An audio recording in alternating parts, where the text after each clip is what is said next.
and Bonney bags. My name is Uni. Okay, so here's how we are putting a magnetic snap on a bag. We can have that on a pocket. We can have it as a main closure actually too. So, today we're going to put it on the pocket. So here's a pocket. It's actually a 3D pocket that we're going to put on a little later, but we are going to put the snap. This part of the snap, that's the male part. It has a little thing sticking out. And here's the female part. It has a hole. So it goes together like that. So first we'll put the male part in. Yeah, so here's the lid for our pocket. That's where we want to have the magnetic snap. So we kind of want it here, away from the seam allowance and away from the top stitch.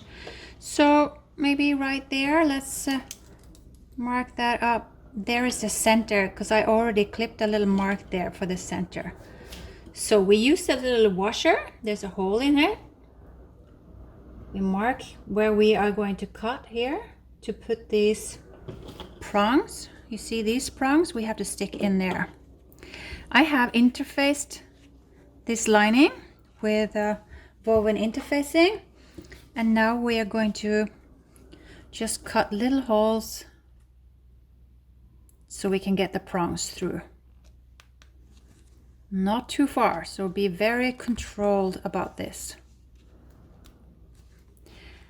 And so now we can stick these prongs in.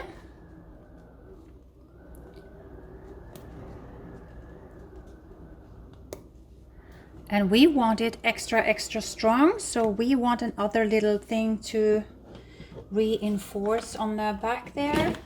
I have to mark that up too, so I get the holes in the right spot. Use the seam ripper.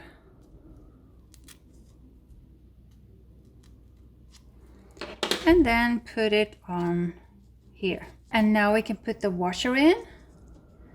And then we can use pliers or scissors. We only want to spread the prongs like that. And now we can cut away a little of this there, close to that edge, because we don't need it that. It's this area we really need it. So now we have that on the lining of the lid for the pocket. Since this is just a little sample, I'm not really sure exactly where it's going to be, so I'm going to wait a little with that, and I need to sew this pocket finished first. So now we have sewn the lid on here, and all we need to do is put the last little piece of this on. So to find out exactly where it goes, let's mark that up. I like to do this in the end, because you never know what happens. Things shift on their ways. And so the center of this, 3.5, 370. Okay, that looks good, pretty much in the center. Now we can take the seam ripper and cut little slits, not through the lining, only through the front here. Only a little bit. Let's check with this thing. Yes, that looks good. And we can mark that up. Cut there.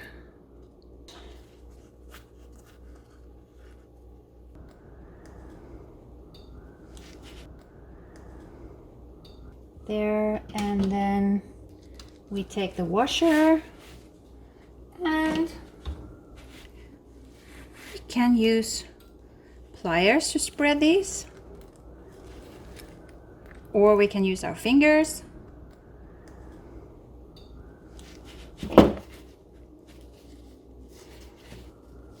And now that should work pretty good. All we need to do now is sew the top here, top stitch there. Thank you so much for watching this video. We are done. I hope you will keep watching my other little tutorials. Otherwise, when you feel a little comfortable and are ready to learn something more and put it all together in a real bag, then you can watch one of my other tutorials and buy my patterns on my website annbonneybags.com or Etsy, Ann Bonney Bags. I hope to see you in the next video. Have a wonderful day.